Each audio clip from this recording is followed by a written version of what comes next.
Welcome to math in win. आज से हम CSIR नेट का जो भी सब प्रीवियस ईयर्स का क्वेश्चन है उनको स्टार्ट करेंगे। तो रियल एनालिसिस और लीनियर अलजेब्रा से पहले स्टार्ट करेंगे। रियल एनालिसिस में काउंटेबिलिटी, इसको फर्स्ट चैप्टर पकड़ के स्टार्ट करेंगे। तो काउंटेबिलिटी से 2011 से 2020 तक टोटल 21 क्वेश्चन आए हैं। तो 21 क्वेश्चन को तो एक दिन में नहीं कर सकते, तो हर एक दिन में 7 करके क्वेश्चंस करेंगे। 7 नंबर ऑफ क्वेश्चंस करेंगे तो 3 दिन में ये कंप्लीट हो जाएगा ये। तो पहला क्वेश्चन देखते हैं। फर्स्ट क्वेश्चन क्या है? फर्स्ट क्वेश्चन है late A equals to is a set such that x square such that x lies between 0 to 1. B is another set x cube such that x lies between 1 to 2. Then option A में क्या है? Option A में है there exists an 1-1-on-2 function from A to B. Option B में क्या है? there doesn't exist an 1-1 function from A to B which is onto. Next C option में है there doesn't exist an onto function from A to B which is 1-1. And option D में है there doesn't exist any 1-1 onto function taking rationals to rationals.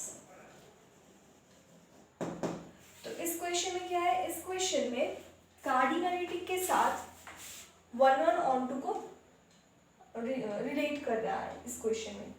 तो 1-1 onto function exist करेगा कि नहीं करेगा? पहले आइए चलते हैं, ए जो सेट है ए को देखते हैं और बी को देखते हैं। तो ए सेट क्या है? ए में एक्स का जो रेंज गिवन है वो है 0 से 1। तो एक्स अगर 0 से 1 में होगा तो एक्स स्क्वायर किससे किसके बीच में होगा? एक्स स्क्वायर 0 से 1 के बीच में होगा। तो ए जो सेट है वो हो जाएगा 0 to 1। सिमिलरली बी में क्या है? बी में एक्स जो है 1 से 2 के बीच में। तो 1 से 2 के बीच में अगर एक्स होगा तो एक्स क्यूब, यहाँ पे तो एक्स क्यूब है, तो एक्स क्यूब किससे किसके बीच में हो जाएगा? एक्स क्यूब 1 से 8 के बीच में हो जाएगा। तो यहाँ पे बी सेट जो गिवन है वो है 1 2 1 8। अब देखिए अगर ये दोनों क्या है? ये दोनों तो एक नॉन ट्रिवियल इंटरवल्स है। तो नॉन ट्रिवियल इंटरवल्स जो भी होते हैं वो हमेशा ही आर के साथ उसका कार्डिनलिटी सेम होता है। मतलब यहाँ से बोल सकते हैं कि ए बी एक नॉन ट्रिवियल इंटरवल है such then cardinality of A B equals to cardinality of R. तो इसका कार्डिनलिटी भी आर के साथ इक्वल होगा, इसका जो कार्डिनलिटी होगा वो भी आर के साथ इक्वल होगा। तो यहाँ से क्या बोल सकते हैं? 0 1 इसका कार्डिनलिटी जो है इन दोनों का सेम कार्डिनलिटी है। तो कार्डिनलिटी अगर सेम होता है तो हमेशा ही वो दो जो सेट होता है उनके बीच में 1-1 onto फंक्शन एग्जिस्ट करता है। तो यहाँ से क्या होगा? यहाँ से ये बोल पाएंगे कि 1-1 onto फंक्शन एग्जिस्ट करेगा ए से बी में। यहाँ पे क्या गिवन है कि 1-1 एग्जिस्ट करेगा लेकिन वो कभी भी ऑन टू नहीं होगा। तो ये ऑप्शन तो फॉल्स है, यहाँ से तो बोल सकते हैं एग्जिस्ट करेगा। सिमिलरली यहाँ पे क्या है कि ऑन टू होगा लेकिन 1-1 नहीं होगा, तो ये भी फॉल्स है। लास्ट ऑप्शन को देखते हैं। There doesn't exist any 1-1 onto function taking rationals to rationals, जो यहाँ पे a to b होगा, a to b taking rationals to rationals। तो rationals को देखना होगा। तो a सेट वो है, b सेट वो है, वहाँ पे rationals क्या होगा ये हमें पहले देखना होगा। तो a डैश एक सेट डिफाइन करते हैं 0-1 इंटरसेक्शन q और b डैश एक सेट डिफाइन करते हैं 1-2 इंटरसेक्शन q। ठीक है, अगर हमने ये दिखा दिया कि a डैश से b डैश में एक 1-1 onto फंक्शन एग्जिस्ट करेगा, तब हम ये बोल पाएंगे कि a से b में एक 1-1 फंक्शन onto फंक्शन एग्जिस्ट करेगा जो रैशनल्स को रैशनल्स पे लेके जाएगा। तो इसको देखते हैं। ये तो क्यू का एक सबसेट है और ये भी क्यू का सबसेट है, ठीक है। और सिर्फ सबसेट ही नहीं है, ये दोनों इनफाइनाइट है, क्योंकि एक इंटरवल में हमेशा इनफाइनाइट नंबर ऑफ रैशनल्स रहते हैं। तो यहाँ से क्या बोल पाएंगे कि ये काउंटेबल है तो ए डैश भी काउंटेबल हो जाएगा, ये काउंटेबल है तो बी डैश भी काउंटेबल हो जाएगा, और दोनों ही इनफाइनाइट है तो इनका जो कार्डिनलिटी होगा वो n के साथ इक्वल हो जाएगा। ये दोनों ही काउंटेबल इनफाइनाइट काउंटेबल सेट है, तो इन दोनों के बीच में 1-to-1 1-to फंक्शन एग्जिस्ट करेगा, तो ये ऑप्शन भी फॉल्स होगी, ठीक है। अच्छा, नेक्स्ट क्वेश्चन को देखते हैं अब। नेक्स्ट क्वेश्चन क्या है?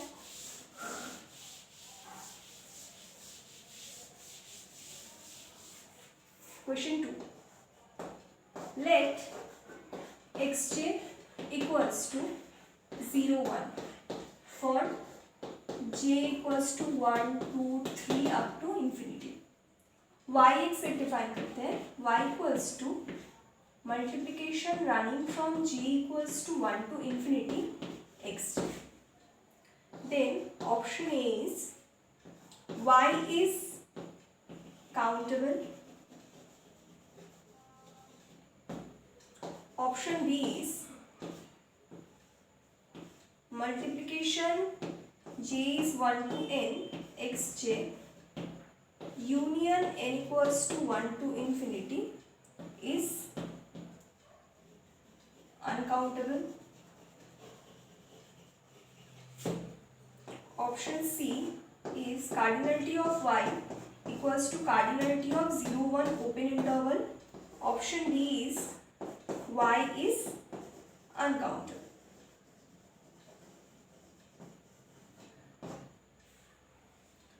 तो which of the following is true? तो आइए देखते हैं। पहले देखिए xj जो गिवन है, xj में 2 एलिमेंट्स है और y जो गिवन है वो है क्या, वो एक इनफाइनाइट कार्टेशियन प्रोडक्ट है। तो y को हम ऐसे लिख सकते हैं x1 cross x2 cross x3 cross, ऐसा लिख सकते हैं। तो ये कार्टेशियन प्रोडक्ट है और काउंटेबल नंबर ऑफ मतलब एलिमेंट्स है यहाँ पे। तो x1 के पास 2 एलिमेंट्स है, x2 के पास 2 एलिमेंट्स है, x3 के पास 2 एलिमेंट्स है, तो y के पास कितना एलिमेंट होगा? तो 2 इंटू 2 इंटू 2 ऐसा एलिमेंट्स होगा। तो ये कितना टाइम तक होगा? तो ये तो एक इनफाइनाइट कार्टेशियन प्रोडक्ट है, ये तो फाइनाइट नहीं है, टर्मिनेट नहीं होगा। तो यहाँ से क्या बोल सकते हैं, यहाँ से ये तो कोई फाइनाइट नंबर ऑफ टर्म्स नहीं होगा, यहाँ पे इनफाइनाइट आएगा। और यहाँ से बोल सकते हैं कि ये काउंटेबल भी होगा क्योंकि 1 2 3 हम काउंट कर सकते हैं। तो यहाँ से ये बोल पाएंगे कि ये जो 2 क्रॉस 2 क्रॉस 2 ऐसा होगा ये अलिफ नॉट टाइम्स होगा। तो यहाँ से बोल पाएंगे y का जो कार्डिनलिटी होगा वो होगा 2 टू द पावर अलिफ नॉट। 2 टू द पावर अलिफ नॉट का मतलब क्या होता है? ये होता है c। तो c किसका कार्डिनलिटी होता है? c r का कार्डिनलिटी होता है। तो ये तो अनकाउंटेबल हो गया, तो y अनकाउंटेबल। तो y काउंटेबल वाला जो ऑप्शन है वो गलत हो गया, y अनकाउंटेबल हो गया। इस ऑप्शन को देखिए, ये 0 1 के साथ y का कार्डिनलिटी इक्वल है, तो y का अगर कार्डिनलिटी c हो रहा है तो y का कार्डिनलिटी r के साथ इक्वल है। और मैंने पहले क्वेश्चन में ही बोला था कि जो नॉन ट्रिवियल इंटरवल होता है उसका कार्डिनलिटी r के साथ सेम होता है, तो y का कार्डिनलिटी भी सेम हो जाएगा 0 1 के साथ। तो ये ऑप्शन भी ट्रू है। अब इस ऑप्शन को देखते हैं। पहले इस सेट को देखिए, ये जो सेट है multiplication j equals to 1 to n xj, मतलब क्या है कि x1 cross x2 cross up to xn ऐसा, ठीक है। तो ये तो इसमें हर एक में 2 एलिमेंट्स है, तो ये तो एक ये जो सेट है ये तो एक फाइनाइट सेट है, ये तो फाइनाइट सेट है, फाइनाइट सेट है। अब इसके ऊपर क्या हो रहा है? इसके ऊपर फाइनाइट मतलब हम काउंटेबल भी बोल सकते हैं, क्योंकि काउंटेबल का मतलब आइदर फाइनाइट होता है और काउंटेबल इनफाइनाइट होता है। तो इसके ऊपर क्या है? n रन कर रहा है 0 to इन्फिनिटी। तो हमारे पास एक स्टेटमेंट होता है कि countable union of countable set is countable। तो ये काउंटेबल है और उनका काउंटेबल यूनियन हो रहा है, मतलब ये सेट जो है ये काउंटेबल हो जाएगा। तो यहाँ पे अनकाउंटेबल गिवन है, ऑप्शन फॉल्स हो जाएगा। तो यहाँ पे आंसर क्या हो रहा है, यहाँ पे आंसर हो रहा है ऑप्शन डी। देखिए मैं जो यहाँ पे ऑप्शंस दे रही हूँ, शायद अब जब क्वेश्चन में देखेंगे तो इधर उधर होगा, मतलब ए सपोज सी में होगा, सी सपोज ए में होगा, कॉन्सेप्ट सेम ही है, ऑप्शन शायद क्वेश्चन के साथ नहीं मिलेगा। चलिए अब थर्ड क्वेश्चन को बढ़ते हैं।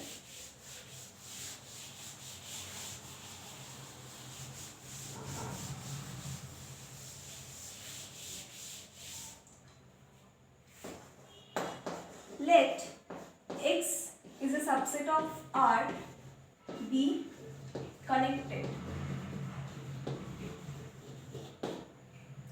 such that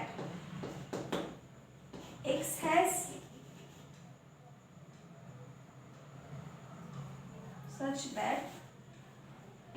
every element of X is irrational.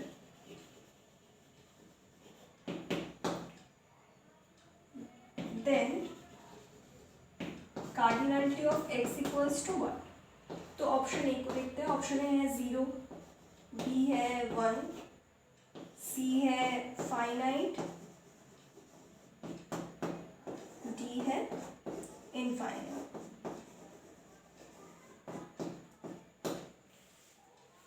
तो चलिए काउंटेबल सेट का मतलब क्या होता है? काउंटेबल सेट मतलब काउंटेबल सेट से अगर हम किसी भी दो पॉइंट को पिक करेंगे तो उनको हमेशा ही एक जॉइनिंग कर्व से जॉइन कर पाएंगे, मतलब एक कर्व से जॉइन कर पाएंगे। तो रियल लाइन के ऊपर अगर हम दो पॉइंट्स को जॉइन करना चाहते हैं तो क्या करना होगा? इसके साथ अगर इसको जॉइन करना चाहते हैं तो बीच में जो भी सब पॉइंट्स हैं उनको भी लेना होगा। तो एक हो सकता है केस क्या, सिंगलटन। अगर एक सिंगल एलिमेंट लेंगे तो वहाँ पे तो कोई दूसरे पॉइंट के साथ कनेक्ट करने का कोई ऑप्शन ही नहीं है, तो वो कनेक्टेड हो जाएगा। या फिर क्या होगा, या होगा इंटरवल, मतलब अगर दो पॉइंट आएंगे तो उसके बीच का जो भी सब पॉइंट्स है वो सब आ जाएंगे। अब देखिए यहाँ पे क्या है कि every element of x is irrational. तो अगर हमने ये चूज किया, इंटरवल वाला ऑप्शन चूज किया, तो क्या होगा, यहाँ पे तो रैशनल नंबर्स भी आ जाएंगे, तो ये नहीं हो सकता, तो सिंगलटन हो जाएगा। तो मतलब ऑप्शन बी हो जाएगा। तो इसका आंसर है ऑप्शन बी। चलिए नेक्स्ट क्वेश्चन पे आते हैं, question number 4।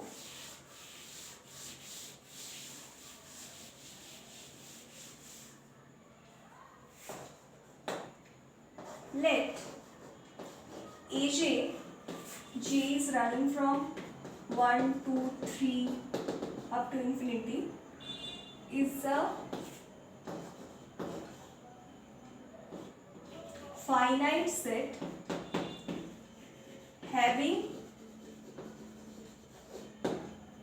at least two distinct elements.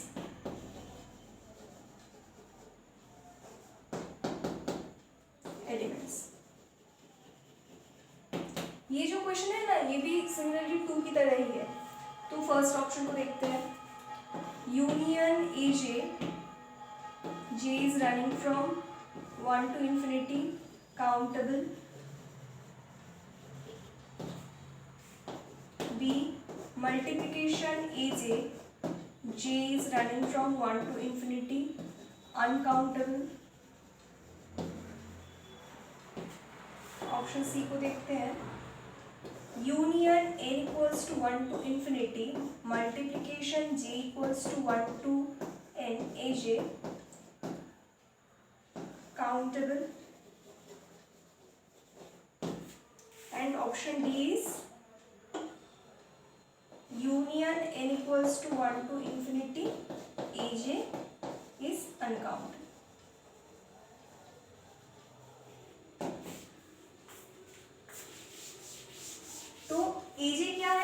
AJ finite set है having at least two distinct elements, तो मतलब फाइनाइट सेट है, एजे हर एक एजे फाइनाइट है, मतलब काउंटेबल हो। तो फर्स्ट ऑप्शन को देखिए, यूनियन है, काउंटेबल यूनियन है, J is running from 1 2 3 4 up to infinity. तो अगेन हम यूज करेंगे countable union of countable sets is countable. तो ये ऑप्शन ट्रू हो गया, ये ऑप्शन तो ऑटोमेटिकली फॉल्स हो जाएगा। इस ऑप्शन को देखते हैं, ये ऑप्शन भी क्वेश्चन नंबर 2 की तरह ही होगा, A1 cross A2 cross A3 infinite Cartesian product यहाँ पे गिवन है। तो यहाँ पे एक और चीज फाइनाइट के साथ एक और चीज गिवन है कि having at least two distinct elements. तो इन सब में एटलीस्ट 2 एलिमेंट्स होगा ही होगा, 2 से ज्यादा भी हो सकता है। अगर 2 होगा और इनफाइनाइट नंबर तक होगा, टाइम्स तक होगा, तो ये तो 2 टू द पावर अलिफ नॉट हो जाएगा C। और 2 से ज़्यादा होगा तब, अगर 2 में ही अनकाउंटेबल हो रहा है तो 2 से ज़्यादा होगा उसमें भी अनकाउंटेबल हो जाएगा, तो ये भी अनकाउंटेबल है। तो ये जो मल्टीप्लिकेशन है ये अनकाउंटेबल है, तो ये ऑप्शन भी ट्रू। इसको देखते हैं, ये भी सेम पिछला जो क्वेश्चन नंबर 2 की तरह ही होगा। ये जो सेट है यहाँ पे एजे में क्या है, एजे में फाइनाइट एलिमेंट्स है, तो A1 क्रॉस A2 एजे, यहाँ पे क्या होगा, ये सब काउंटेबल हो जाएगा, मतलब हर एक काउंटेबल है तो इनका कार्टेशियन प्रोडक्ट भी काउंटेबल होगा, और countable union of countable sets is again countable. तो ये ऑप्शन भी ट्रू है, तो ऑप्शन A B C यहाँ पे ट्रू हो रहा है। चलिए अब नेक्स्ट क्वेश्चन को देखते हैं। नेक्स्ट जो क्वेश्चन है वो क्वेश्चन नंबर 2 की तरह ही, क्वेश्चन नंबर 3 में जो इससे पहले जो क्वेश्चन हमने किया था उसकी तरह ही है, वहाँ पे भी कनेक्टेड सेट गिवन है, लेकिन ऑप्शन जो वहाँ पे था उससे थोड़ा डिफरेंट है, condition, option in condition. Question number 5 को देखते हैं। Let X is a subset of R be connected having at least 2 distinct elements, 2 distinct elements.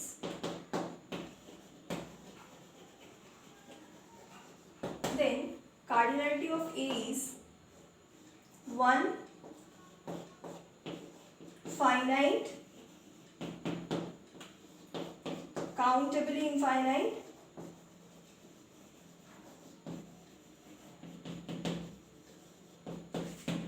और अनकाउंटेबल।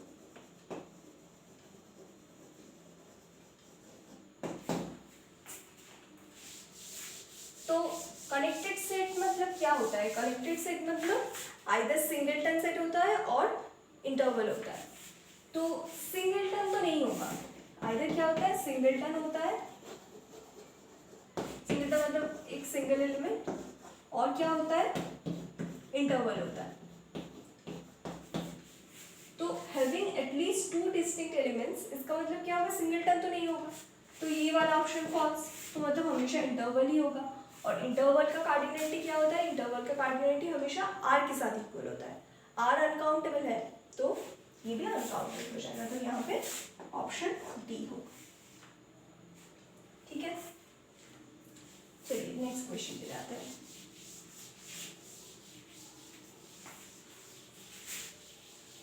और 2 ही क्वेश्चंस बचे हैं, 2 क्वेश्चंस को करेंगे, उसके बाद नेक्स्ट डे को करेंगे। Option question number 6, which of the following is countable?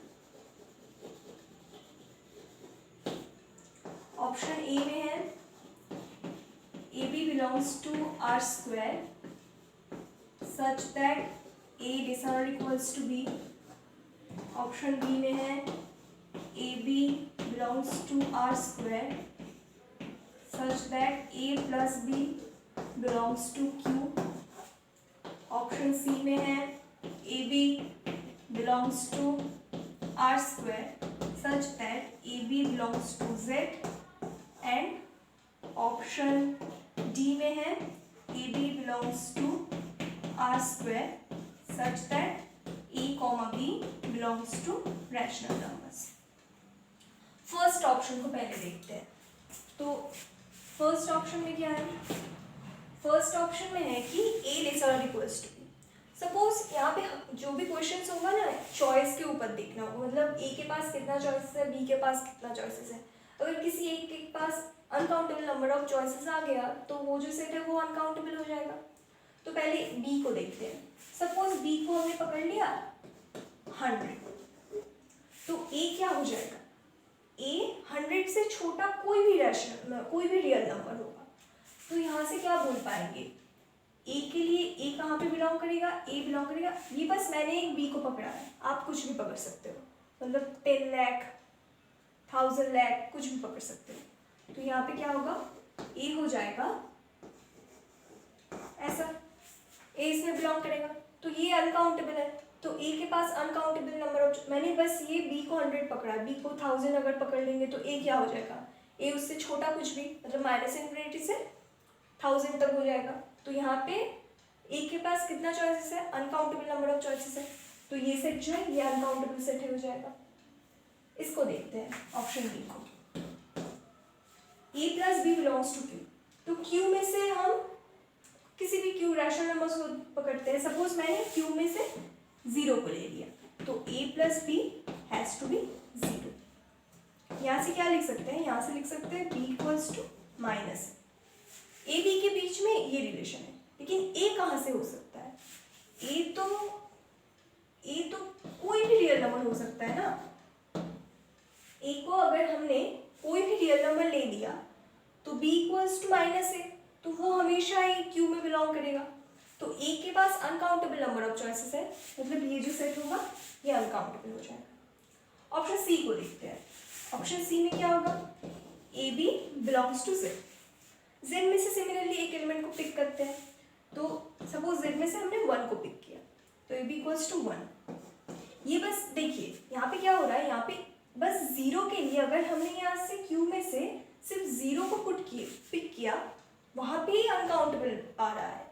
तो क्यू में से अगर बाकी को पिक करेंगे वहाँ पे भी अनकाउंटेबल आएगा, तो अनकाउंटेबल है। सिमिलरली यहाँ पे देखिए बी इक्वल्स टू 1/, तो ए के पास कितना चॉइसेस है? ए के पास r-0 चॉइसेस है, तो ये अनकाउंटेबल है। 0 क्यों नहीं हो सकता? 0 इसीलिए नहीं हो सकता क्योंकि तब ये अनडिफाइंड हो जाएगा। तो r-0 चॉइसेस मतलब ए के पास अनकाउंटेबल नंबर ऑफ चॉइसेस है, तो मतलब ये अनकाउंटेबल हो जाएगा। अब ऑप्शन डी को देखते हैं। ऑप्शन डी में क्या है? ऑप्शन डी में है ए के पास क्यू नंबर ऑफ चॉइसेस है, बी के पास क्यू नंबर ऑफ चॉइसेस है, तो ये काउंटेबल है, ये काउंटेबल है। और finite Cartesian product of countable sets is countable, तो ये क्या हो जाएगा? इसका जो कार्डिनेटिव होगा ये n के साथ इक्वल हो जाएगा, तो मतलब ये काउंटेबल हो जाएगा। तो ये ऑप्शन सही होगा। ठीक है, चलिए नेक्स्ट क्वेश्चन को देखते हैं।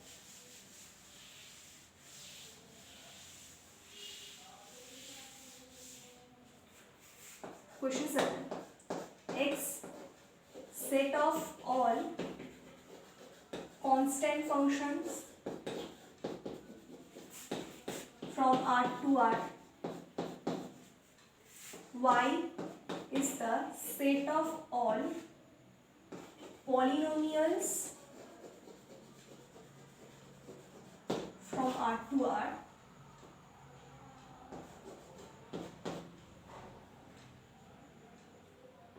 set of all continuous function from R to R, and z को पिक करते हैं set of all function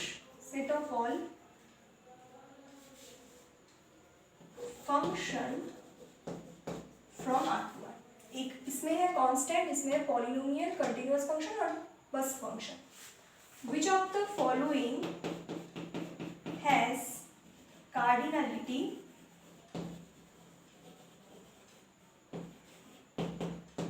same as R?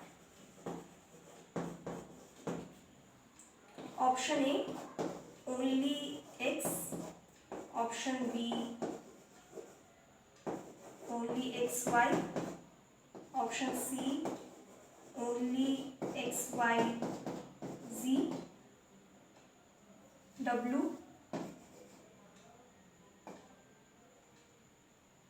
Option d x y डब्ल्यू सी। ये एक अच्छा क्वेश्चन है। अच्छा, तो पहले क्या, पहले है set of all constant functions, f x equals to any constant. ठीक है, तो ऐसा कितना सारा हम फंक्शंस को यहाँ पे पाएंगे। तो देखिए इफ कहाँ से कहाँ पे डिफाइंड है, इफ डिफाइंड है हर एक जगह में आर से आर पे डिफाइंड है। तो ये जो सी होगा इमेज में, ये तो आर का ही एलिमेंट होगा। तो यहाँ पे एक्स कुछ भी हो जाए, यहाँ पे सी के पास हमेशा कितना चॉइसेस है, यहाँ से हम अगर कोई भी रियल नंबर पिक करेंगे तो वही चॉइसेस है। तो मतलब फंक्शन क्या हो सकता है, फंक्शन एफ एक्स को हम कुछ भी रख दें, यहाँ पे अगर कांस्टेंट को चेंज करेंगे तो डिफरेंट डिफरेंट फंक्शंस मिलेगा। तो मतलब सी के पास जितना चॉइसेस होगा इतना नंबर ऑफ हम फंक्शंस यहाँ पे पाएंगे। तो यहाँ पे तो बोल सकते हैं कि कार्डिनलिटी ऑफ आर के साथ ये जो एक्स होगा वो इक्वल हो जाएगा आर, और एक्स क्या है, एक्स है number of constant functions from r to r. तो कांस्टेंट के पास जितना चॉइसेस है एक्स के पास उतना ही चॉइसेस है। तो ये हो गया। ऑप्शन बी को देखते हैं, set of all polynomial functions. अच्छा, यहाँ पे कोई डिग्री गिवन नहीं है, तो अगर हम सपोज इसको ही देख लेते हैं। अच्छा, इसको देखिए a1x a to the power n x to the power n। Suppose इसे हम नाम लेते हैं y1 yn such that ai belongs to r। ठीक है, ये बस हमने n डिग्री का जो पॉलिनोमियल फंक्शन होगा उसको देख रहे हैं हम यहाँ पे। तो यहाँ पे तो बस कोई डिग्री डिफाइन नहीं है, यहाँ पे बस पॉलिनोमियल गिवन है। तो इसमें क्या आएगा, 1 डिग्री का आएगा, 2 डिग्री का आएगा, 3 डिग्री का आएगा। तो चलिए पहले 1 डिग्री का देखते हैं। 1 डिग्री में क्या होगा, बस ए नॉट वाला टर्म आएगा, वही कांस्टेंट फंक्शन जो है। तो y1 जो होगा 1 डिग्री का पॉलिनोमियल वो काउंटेबल अनकाउंटेबल नंबर होगा और वो r के साथ भी इक्वल होगा। y2 को देखते हैं, y2 में क्या होगा, बस ये वाला पार्ट आएगा। तो इसके पास भी सी चॉइसेस, इसके पास भी सी चॉइसेस, सी इंटू सी, तो ये भी सी होगा। ये थ्योरी ऑफ ट्रांसफाइनाइट नंबर से आता है। सिमिलरली y3 के पास भी सी इंटू सी ऐसा। y3 में क्या आएगा, a2x स्क्वायर ऐसा टर्म आएगा, ये तीनों। तो ऐसा करके चलता ही रहेगा। तो यहाँ से क्या आ रहा है, सी आ रहा है, यहाँ से सी आ रहा है, यहाँ से सी आ रहा है, ऐसा आ रहा है। तो जो y का कार्डिनलिटी क्या हो जाएगा, y का कार्डिनलिटी होगा दिस प्लस दिस, मतलब y में क्या आएगा, ये आएगा, ये भी आएगा, ये भी आएगा, ऐसा आता रहेगा। तो c प्लस सी ये कितना टाइम आएगा, अलिफ नॉट टाइम आएगा। तो ये क्या होगा, अलिफ naught into C, aleph naught into C equals to C. ये भी थ्योरी ऑफ ट्रांसफाइनाइट नंबर से आता है। तो ये भी हमारे पास काउंटेबल आ गया, मतलब y भी हो रहा है, x भी हो रहा है, y भी हो रहा है। अब इन दोनों को देखते हैं, कांस्टेंट फंक्शन और फंक्शन। पहले फंक्शन को देख लेते हैं, ऑप्शन डी को देख लेते हैं, f from r to r। हमें क्या पता है, अगर एक फंक्शन, अगर कोई भी सेट a है और b है, अगर a का कार्डिनलिटी मतलब number of functions from a set to another set, वो क्या होता है, कार्डिनलिटी। सपोज a से b में अगर हम फंक्शंस को देखेंगे तो नंबर ऑफ फंक्शंस होगा cardinality of b to the power cardinality of a। तो यहाँ पे क्या आ जाएगा, यहाँ पे आ जाएगा cardinality of r to the power cardinality of r। तो मतलब ये हो जाता है c to the power c। तो थ्योरी ऑफ ट्रांसफाइनाइट नंबर से ये बोल सकते हैं कि c to the power c equals to 2 to the power c। तो ये ऑप्शन नहीं है। अब बस हमें चेक करना है वो जो c वाला ऑप्शन। चलिए इसको ऐड कीजिए।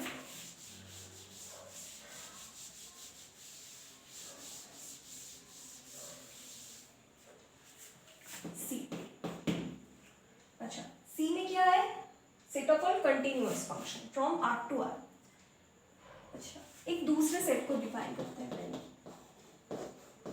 If is a function collection of all functions from Q to Q which are continuous,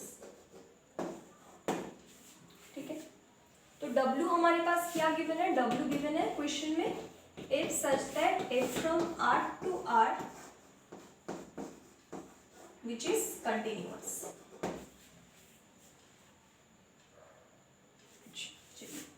एक फंक्शन को डिफाइन करते हैं, फंक्शन को डिफाइन करते हैं W से W डैश में, मतलब ये रियल से, ये जो Q मतलब रियल का जो फंक्शन है इससे और Q में कैसे डिफाइन करेंगे।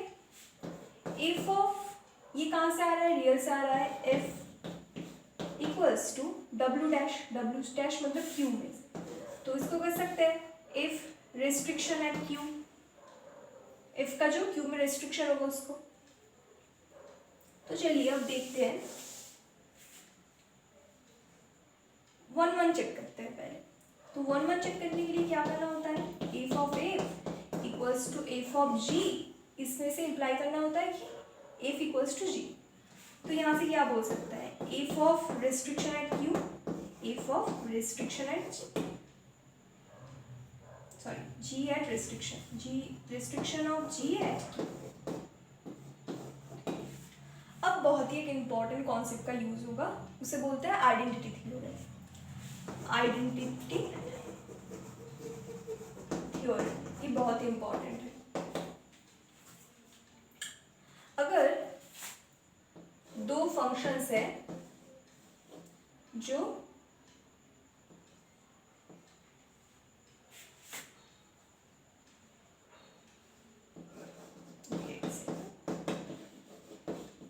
suppose D is a dense subset of R, dense. If D is a dense subset of R, then and if G are continuous, मतलब फर्स्ट कंडीशन जो है वो है D is a dense subset of R and next condition जो है if G are continuous, then अगर f of g का d में जो रेस्ट्रिक्शन है वो इक्वल हो जाए ना, तो f ऑफ g पूरा जो r है उसमें इक्वल हो जाए। अब यहाँ पे देखिए q is a dense subset of r, तो यहाँ से बोल सकेंगे कि f equals to g at all real number, पूरा सिंस q ये हो रहा है, since q is dense in r। तो हमने यहाँ पे क्या शो कर दिया है, हमने यहाँ पे शो कर दिया है कि f जो फंक्शन है ये 1 1 है, ठीक है। इसको मिटा देते हैं,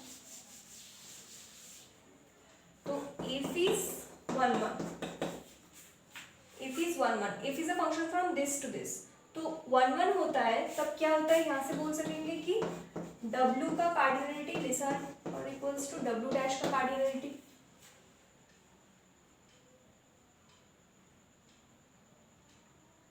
हाँ 1 1 है तो यही बोल सकते हैं कि W का जो कार्डिनलिटी होगा वो W डैश के कार्डिनलिटी के साथ, एक मिनट,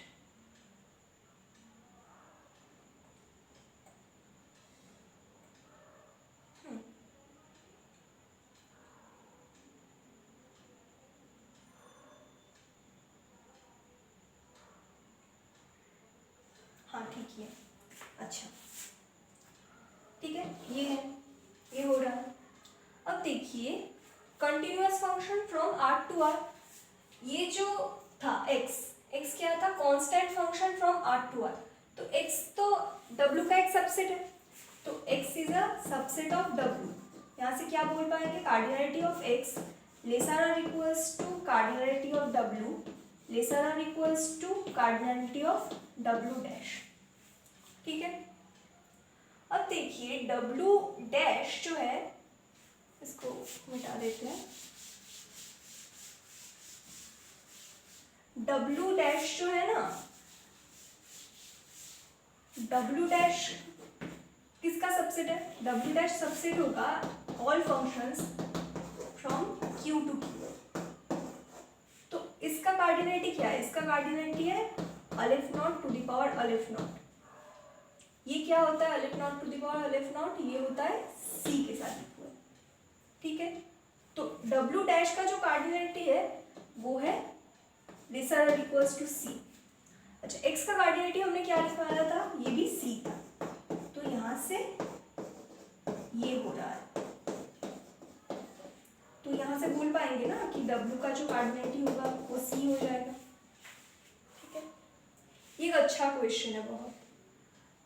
तो अगर कुछ समझने में प्रॉब्लम हुआ तो कमेंट सेक्शन में आप बोल सकते हो, और and subscribe to the YouTube channel math in wit.